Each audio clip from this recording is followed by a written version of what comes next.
Bonjour tout le monde. Bonjour. Vous avez passé une bonne semaine? Oh, oui.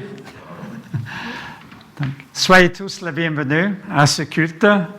Ce matin, on va continuer la série dans le livre de Galates, et notamment sur la liberté que nous avons en Christ. Savez-vous que vous êtes libre? Est-ce que vous vous sentez libre à cette église? Oui?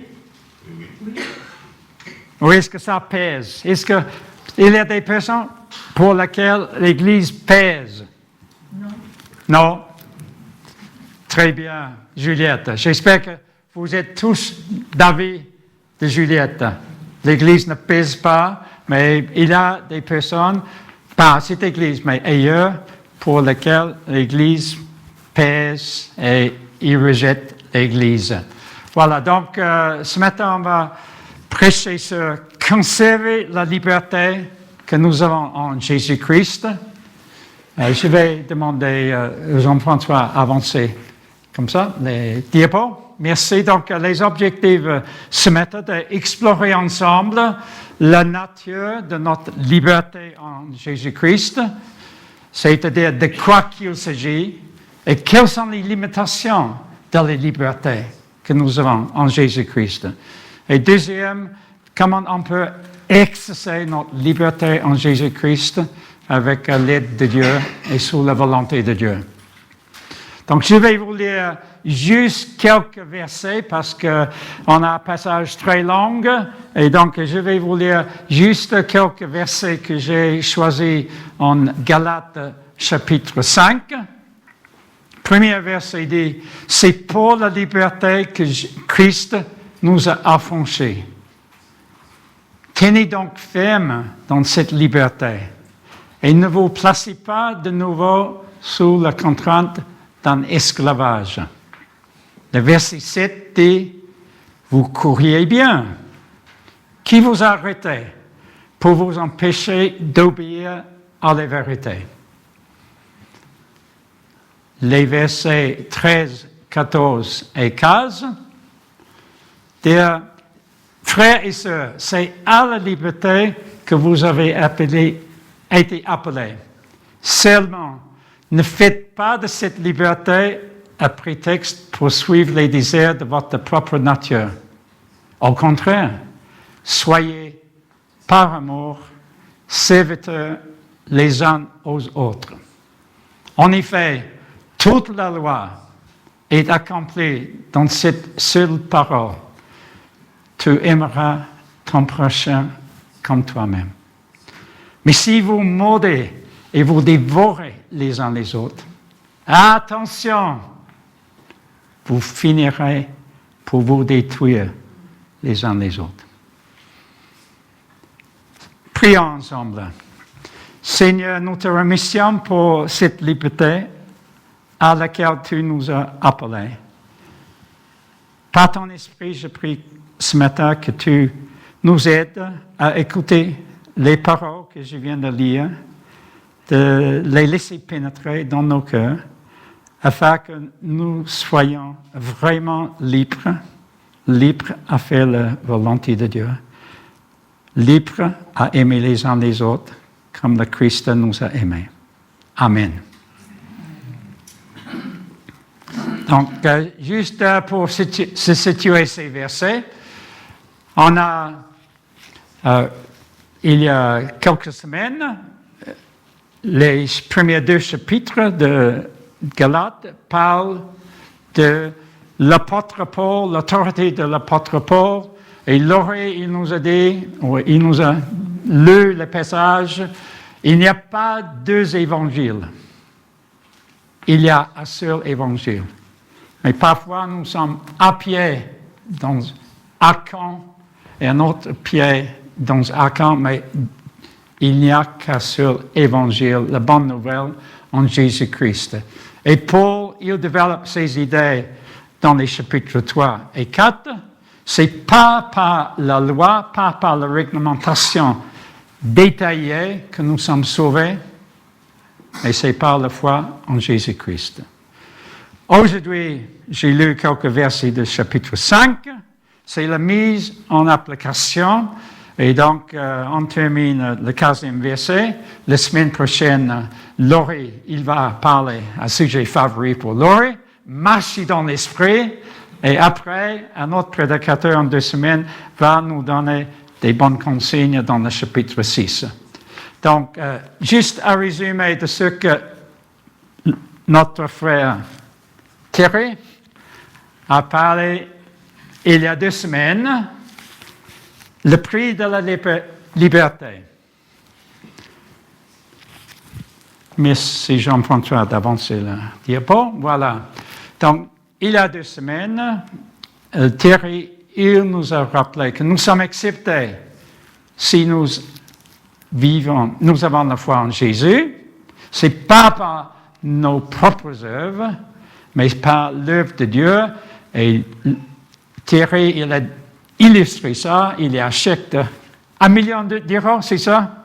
Gratuit, on peut prendre un chèque gratuit si on veut avancer dans la vie et apprécier la grâce que Dieu nous a donnée. Et tous les croyants, les juifs et les non-juifs, ils sont unis dans une même famille en Jésus-Christ. Comme Abraham, il avait de la foi, nous aussi, nous sommes des fils d'Abraham dans la mesure où nous avons la foi. Toutes les nations sont bénies. C'est une promesse en Genèse à Abraham et nous faisons ici une famille multiculturelle des pays différents et nous vivons activement l'accomplissement de cette promesse en Genèse à Abraham. Et en plus, en Jésus-Christ, nous devenons les enfants de Dieu. Nous avons une nouvelle identité. Nous sommes unis en Jésus-Christ. Et là, c'est un peu le cœur de l'Évangile. C'est tout est par grâce de Dieu. Une question de base. Pourquoi Jésus, pourquoi il est mort? Quelqu'un peut me répondre? Pour nous sauver? Oui. Pour nous donner la vie? Parce que le salaire du péché, c'est la mort. Le salaire du péché, c'est la mort. Donc, il nous a sauvés d'amour physique. Il a pris notre place sur la croix. Oui.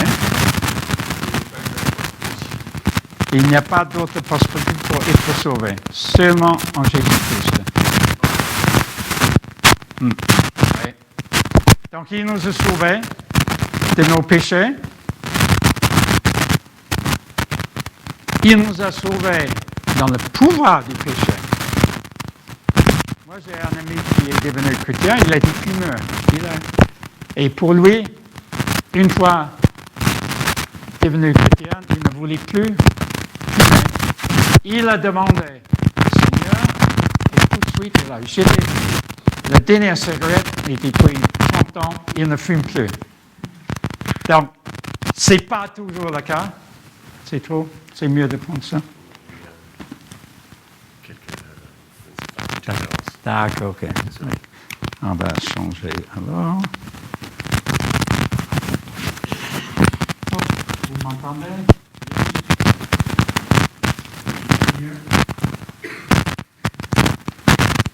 Donc, ce que je veux dire,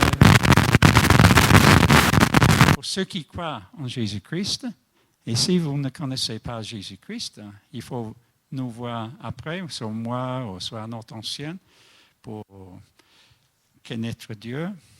Mais si vous connaissez Jésus-Christ, nous avons été sauvés de notre péché, notre ancienne vie, mais en plus, le verset 1 que je viens de lire tout à l'heure, le Christ, c'est pour la liberté qu'il nous a affranchis. Le but, nous avons un affranchissement, on est libre Et là, c'était le but de la mort de Jésus-Christ. Donc, c'est une très bonne nouvelle, n'est-ce pas? Donc, en Jésus-Christ, nous sommes libres. Nous avons eu une ancienne vie. Nous étions esclaves au péché. Nous avons essayé de gagner notre salut, bon, peut-être par les œuvres. Dans le contexte de Galates, ils pensaient que c'est par le circoncisme, un signe extérieur. Ah, il faut faire ça, tous les hommes doivent être circoncis pour avoir la vie éternelle. Et là, c'était l'objectif de ce livre. Mais pour nous aussi, on peut établir les règles pour gagner le plaisir de Dieu. Et l'apôtre Paul, dans ce passage, non, il ne faut pas nous mettre dessous la dernière partie du premier verset en bas. Ne vous placez pas de nouveau sous la contrainte d'un esclavage. Donc, ne faites pas beaucoup de règlements pour être juste devant Dieu. Moi, j'ai été en Écosse il y a 3-4 semaines avec mon fils. Et dans un Airbnb, il y avait une dame qui j'ai parlé de la foi et elle a un peu abandonné l'église parce que c'était le Free Church of Scotland. Il y avait l'église libre de l'Écosse qui était établie à une époque où il y avait une séparation de l'État, disons, l'État ou les autorités locales et l'Église. Et donc, l'Église est devenue libre de cette pression. Ils nommaient à l'époque les nobles, ils nommaient les pasteurs des églises en Écosse. Donc, ils objectaient, donc ils avaient établi l'Église libre, mais ils avaient ajouté beaucoup d'autres réglementations. Et pour cette dame, elle a dit, je ne fréquente plus d'église.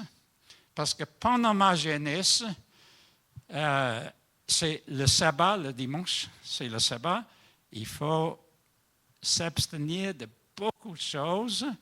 Il ne faut pas travailler, il ne faut pas jouer au sport le dimanche. Donc, le jour du dimanche est sacré. Cette dame, elle me dit, pendant ma jeunesse, j'avais un choix, soit de marcher 3 kilomètres à l'église, soit de prendre le transport public, mais ses parents n'autorisaient pas le transport public parce que les compagnies de transport public ne devraient pas fonctionner le dimanche. Donc, cette expérience pour cette dame, elle a vu que dans sa famille, il y avait un esclavage. Donc, mais comment vous, est-ce que vous sentez parfois un esclavage? Je vous pose une question. Comment pouvez-vous vous placer de nouveau sous la contrainte d'un esclavage? Est-ce que quelqu'un a quelques réflexions sur cette question?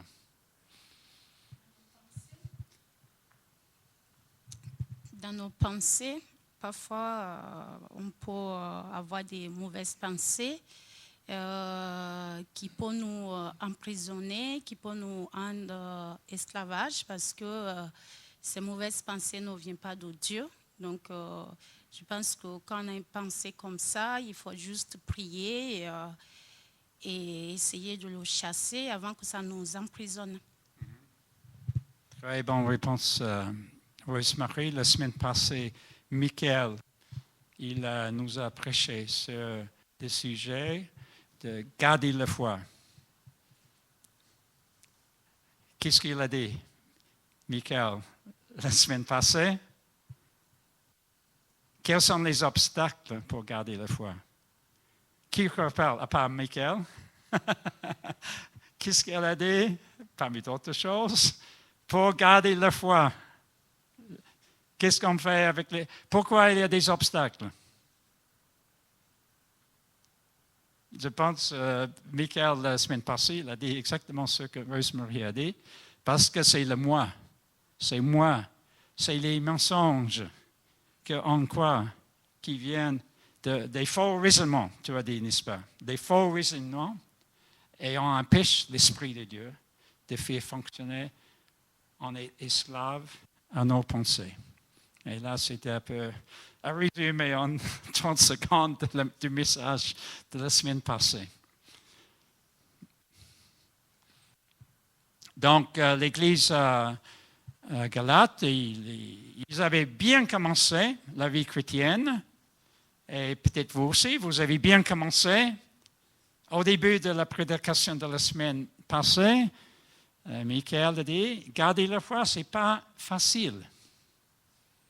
Il y a des hauts et des bas dans la vie. Là, c'est un plan d'une course cycliste en Ariège. Et quand on monte l'école, parfois, c'est comme la vie chrétienne, les montées sont difficiles, mais une fois passé le col, la descente est facile, n'est-ce pas?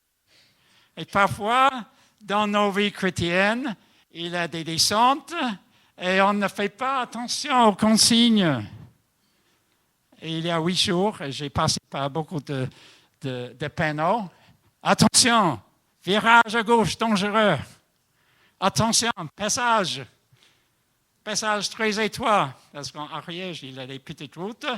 Et à 161 km, je m'arrête, il y avait quelqu'un. Je courais bien parce qu'il y avait 1 kilomètre à faire. Je m'arrête, il y avait 2 cyclistes qui ont été arrêtés. Bientôt à 4e, à 5e, il y avait une quinzaine de cyclistes. Pourquoi on bloque la route 1 kilomètre avant l'arrivée? Juste la dernière descente là. Parce qu'il y avait des virages très dangereux, un passage étroit dans un village, très étroit. Et il y avait un cycliste, peut-être 5 minutes avant moi, qui n'a pas suivi à la lettre les consignes. Il est tombé. Et donc, ils avaient vu que le chemin, la route était très étroite. Pour faire monter l'ambulance, ils avaient été obligés d'arrêter la course. Parce que si on descend à 60 à l'heure dans une telle route, on ne peut pas dépasser l'ambulance qui est... donc, voilà. Donc, qui vous a arrêté dans la vie chrétienne? Parfois. Michael, il a dit au début de la prédication, la semaine passée, gardez la foi, conservez la joie, ce n'est pas toujours facile. Donc, je pense parfois à nos amis, des influences, peut-être les bons amis, peut-être des connaissances, surtout pour les jeunes, ils ont beaucoup de connaissances et parfois ils sont influencés par les autres pour déraper dans la vie chrétienne. Ou peut-être le message essentiel de la semaine passée, ce que Rosemary vient de dire, le problème, c'est nous. C'est nos raisonnements. Et on dérape, il y a des descentes, mais on ne suit pas les bonnes consignes. Donc, une question sur la liberté. Qu'est-ce que c'est la liberté? Est-ce qu'on peut faire n'importe quoi? Quelles sont les limites alors? On vient de lire le premier verset de Galates. C'est pour la liberté que le Christ nous a affranchis. C'est pour la liberté. Mais quelle est la nature de cette liberté? On ne peut pas faire n'importe quoi, donc il y a des limitations, n'est-ce pas? Mais quelles sont les limitations?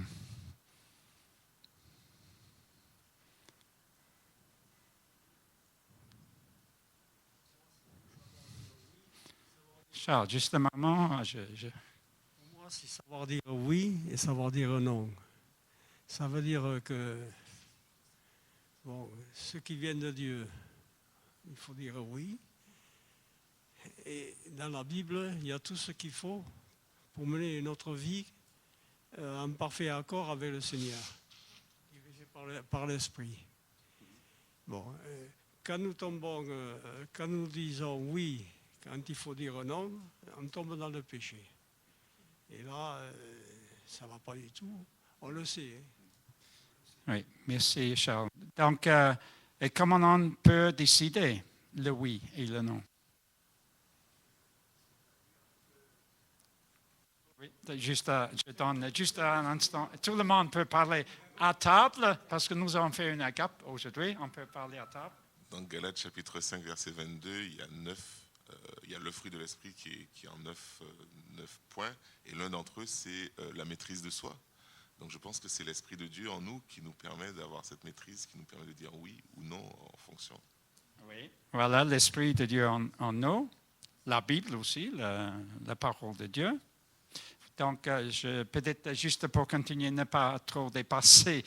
Vous pouvez voir Charles après, parce qu'il a plusieurs choses à dire à ce sujet. Merci Charles et Hervé.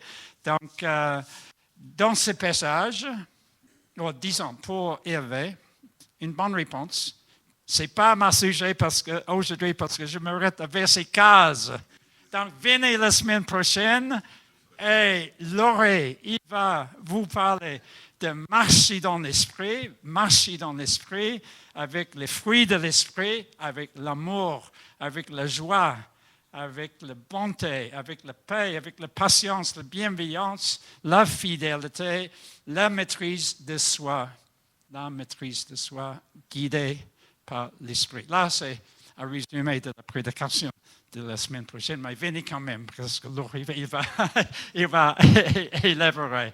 Donc, il y a des limites. Ici, on a appris que c'est à la liberté que vous avez été appelés. Donc, la liberté en Christ, c'est un appel. Mais, le même verset 13 dit, seulement ne faites pas de cette liberté un prétexte pour suivre les désirs de votre propre nature. Votre propre nature, comme on a appris tout à l'heure, ça peut être nos raisonnements, nos faux raisonnements. Ça peut être nos habitudes aussi. Notre ancienne manière de faire les choses. Mais, au contraire, lisons ensemble. Au contraire, soyez par amour serviteurs les uns des autres. Donc là, l'apôtre Paul, la liberté, le contraire, c'est l'esclavage. Mais il a dit dans le premier verset, ne vous tombez pas sous l'esclavage, mais dans ce verset, il dit, c'est un appel, la liberté que nous avons en Jésus-Christ. Et qu'est-ce qu'il veut que nous fassions? Soyez par amour, serviteurs les uns des autres. Et il suit ça par un avertissement. Dans le verset 15, en verset 14, pour ceux qui ont la Bible ouverte, le 14 que nous avons lu tout à l'heure, elle rappelle que le résumé de la loi est aimer Dieu, aimer les autres, et le verset 15 est devant vous. J'ai pris ça tout à l'heure. Qu'est-ce que je fais? Je suis en train de manger ou mordre, n'est-ce pas? Ah! Ça fait mal pour le pain. Par nos paroles, est-ce qu'on peut mordre les autres? Ça vous arrive?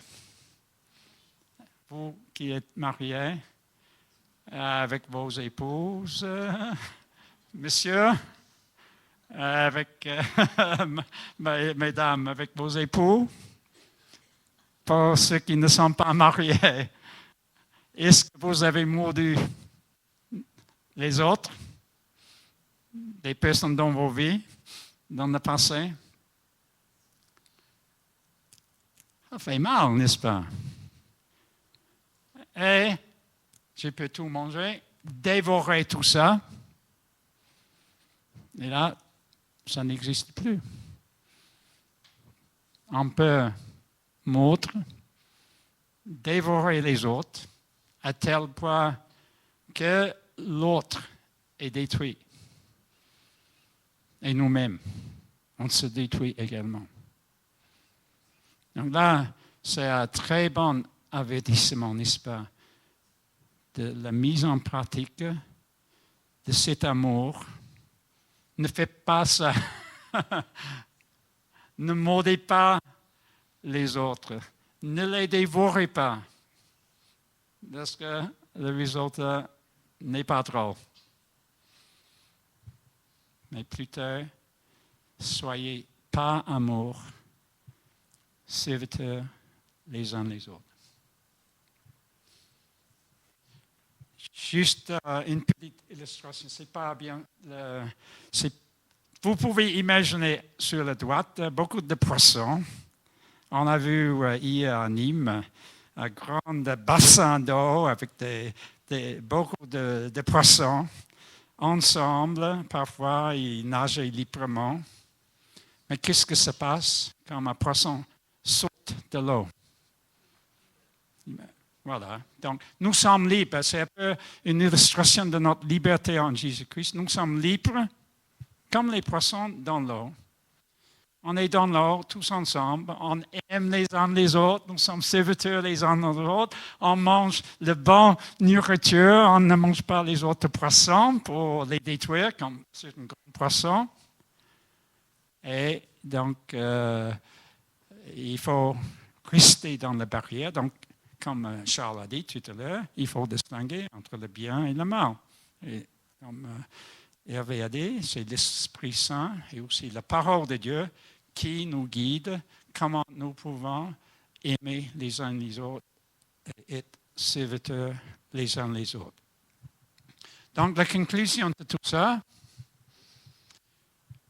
donc les deux versets que nous avons lus en premier verset, chapitre 5, et le verset 13, les points A et 2 devant vous, c'est pour notre liberté que le Christ nous a affranchis.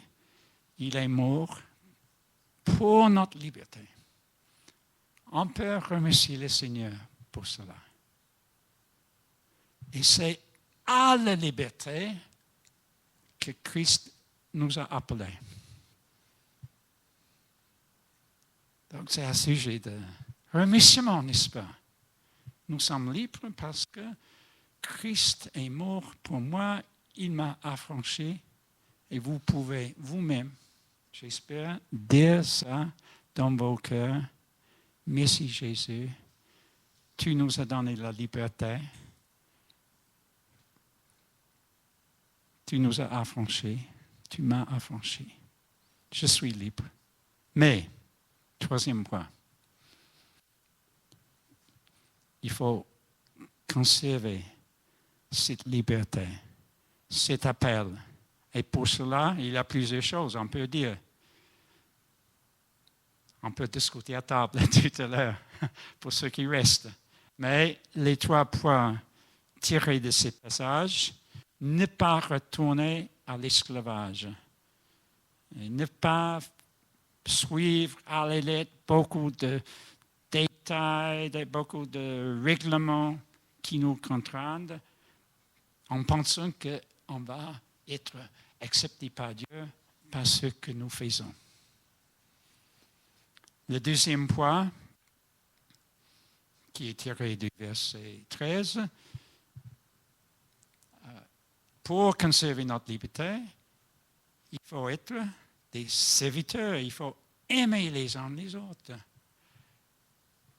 Donc là, on se met à des contraintes volontaires. Pour aimer l'autre, au lieu de soi-même, il faut se donner à l'autre. Il faut mettre nos vies dans les chaussures de l'autre pour bien comprendre l'autre personne. Et un très bon avertissement dans ce passage, ne maudis pas les autres. En parole, en acte. C'est facile, n'est-ce pas?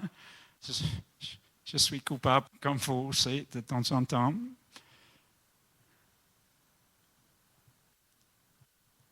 Ne dévorez pas l'autre, mais plutôt aimez les autres profondément avec un amour qui vient de Christ. Donc, je vous invite juste pour réfléchir, peut-être prier dans vos cœurs, après une prière de remerciement pour les premiers 2 points. Merci Jésus pour la liberté que nous avons en Christ. Et priez dans vos cœurs, juste 1 minute.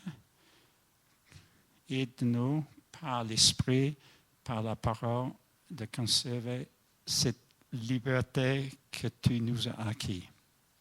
Prions juste en silence 1 minute, une telle prière.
Nous te remercions, Seigneur, pour la liberté que nous avons en Jésus-Christ, qui par sa mort, il nous a pardonné, il nous a affranchis.